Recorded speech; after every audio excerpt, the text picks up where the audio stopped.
All right, time now for you to talk about the worst weather you played in. The worst weather I played in. So we played my freshman year, first game of the year. I was the backup, so I wasn't even playing, but it was the remnants of a hurricane coming up the East Coast. So I think the hurricane probably hit, Maryland, Virginia, somewhere like on Friday.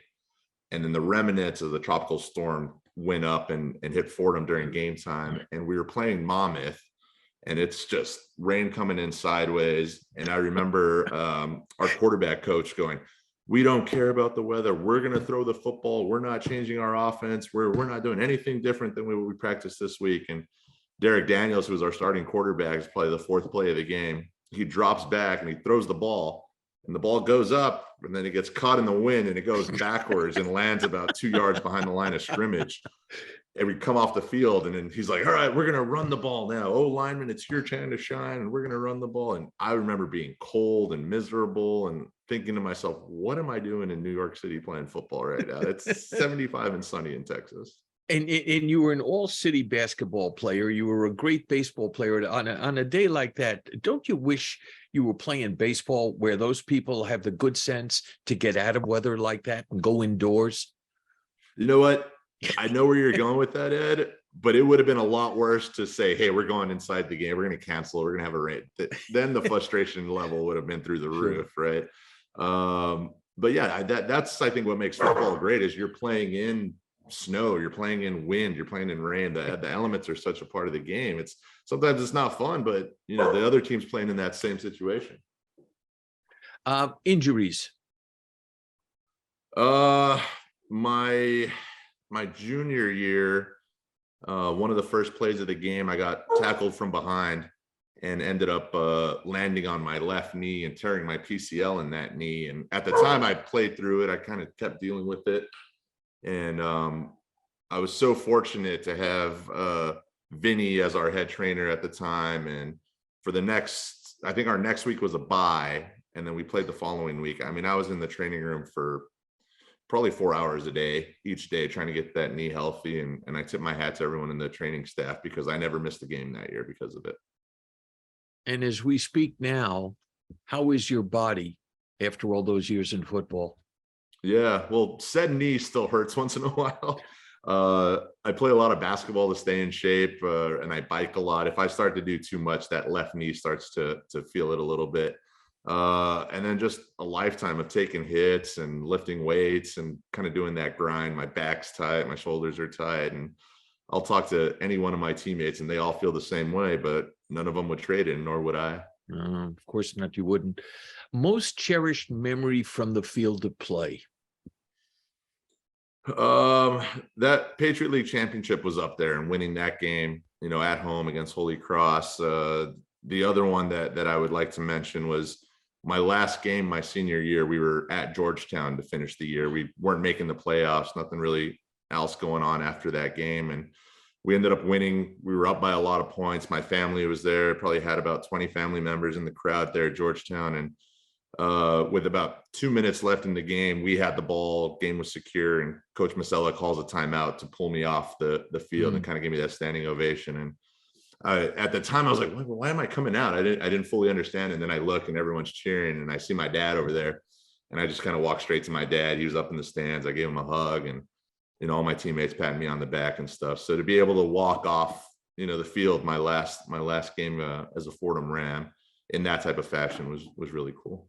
Any special affinity for number 19? So it was kind of foisted on me my sophomore year in high school. They wanted me, or I'm sorry, my freshman year in high school, they wanted me to suit out with the varsity, even though I wasn't going to play. They wanted me on the sideline and stuff like that. Mm-hmm. And I had always worn number 10. Everything growing up was number 10.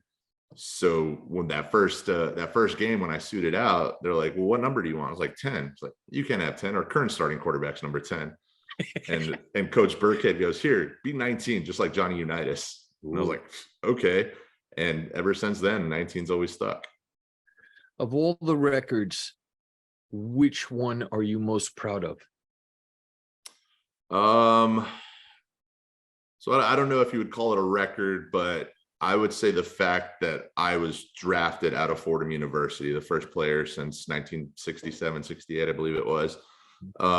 That's something that I always tell people, because people are like, Fordham, like, is there, a big football tradition? I was like, there was in like the 30s, 40s, and 50s, and then kind of faded away. And the fact that I was able to get drafted out of a school like Fordham, and then now we got new guys getting drafted, younger guys, we're playing in championships, we're playing in the playoffs.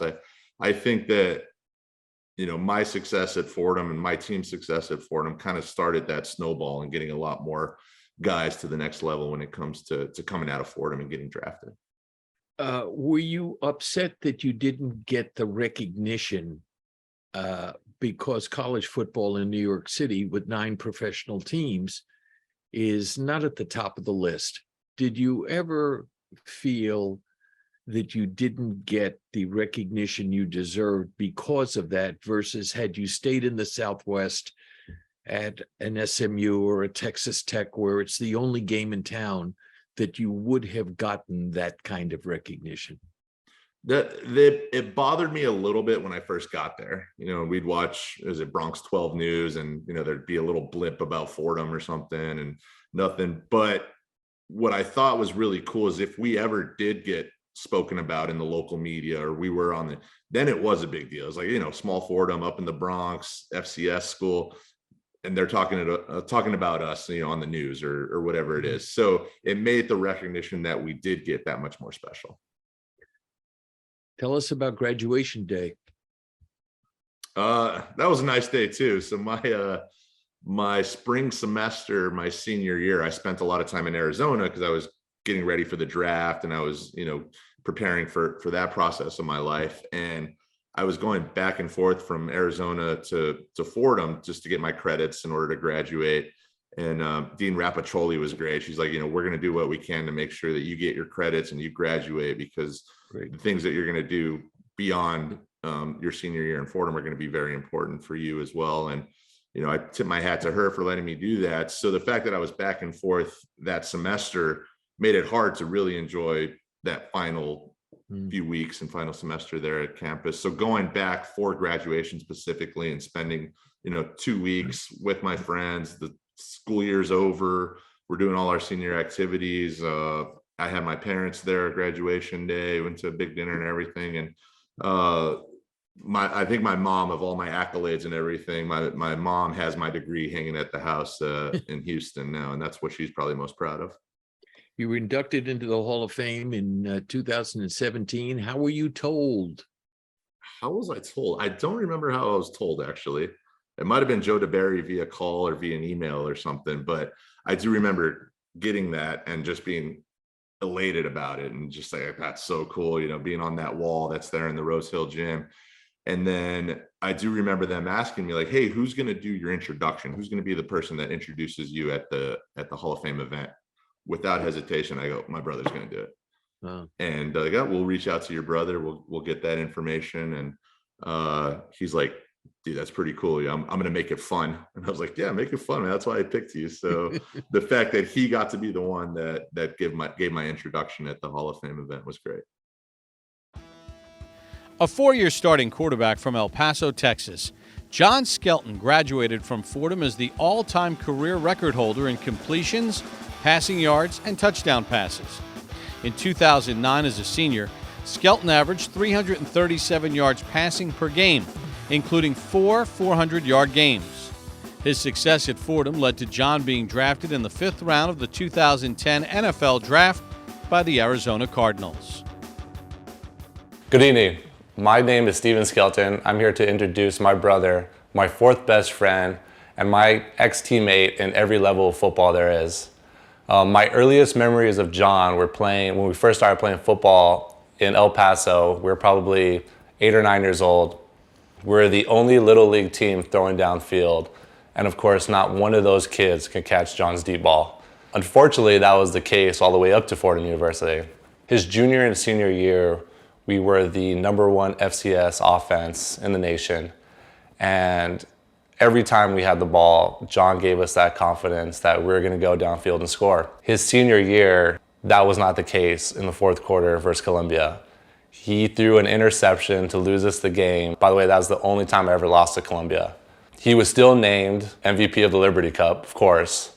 That was just the type of player he was. He was the best player on the field, plain and simple. And to end it, and you guys can Google this one later, but as the great Frank Abagnale Sr. once said, 2 mice fell in a bucket of cream. The first mouse gave up and drowned right away. The second mouse struggled so hard, eventually he churned that cream into butter and climbed out. Tonight, John, you are that second mouse. And by the way, you're my second best friend, I think. It is my pleasure to introduce John into the Fordham Athletic Hall of Fame. What are your emotions when you see your plaque? I get excited. I just think that with all the tradition that Fordham has and the blocks of granite and Lombardi and just all the great athletes and great nostalgia that Fordham has, that I get to be mentioned in those names. And when the fight song and they say "Hail Men of Fordham," I think it's so cool that I get to be part of that and get to be a Hall of Famer at such a great school. You went to the East-West Shrine Game, billed as America's premier college all-star game, and you became the first Patriot League student athlete to be invited to the NFL Scouting Combine. That's really something, John. Yeah, that was a great feeling too. I remember I was doing all my training in Arizona, and there was guys that were going to be first-round draft picks and guys that, consensus All-Americans at Florida and LSU and guys that I'm training with. And it was at the actual combine where I'm like, this is pretty cool. I remember the night before all the events started, I was in my room and it was kind of there where I thought to myself, this is a cool event. This is great that I got this invite and that I get the opportunity to showcase my talents at the scouting combine. I've spent my life in baseball, and when I've talked to countless players about, did you ever expect to be drafted by the team that drafted you? I'm telling you, John, 90 to 95% of the guys said, I never expected it to be this particular team. You go 5th round to the Arizona Cardinals. Did you expect a 5th round, and did you expect Arizona? So going through the process and all the quote unquote experts, they're like, he could go anywhere from the 3rd round to undrafted. So I didn't really have that expectation of where to go. And I knew it wasn't going to be the 1st or 2nd round. The 3rd round came on and I was like, this will be kind of cool. And then there was it was the Arizona Cardinals, the Cincinnati Bengals, the San Francisco 49ers, and the Jacksonville Jaguars that I spoke to the most at the combine. They came to Fordham and visited. They put me through workouts. They flew me out to the facilities. So it was those 4 teams. We might throw a couple other ones in. And I was like, all right, could be one of these. So every time their slot came up for the draft, I was like, all right, hold our breath. Let's see what happens. And, nowadays they don't do it as much, but back then they would call the person before and say, hey, we're drafting you. You're up next.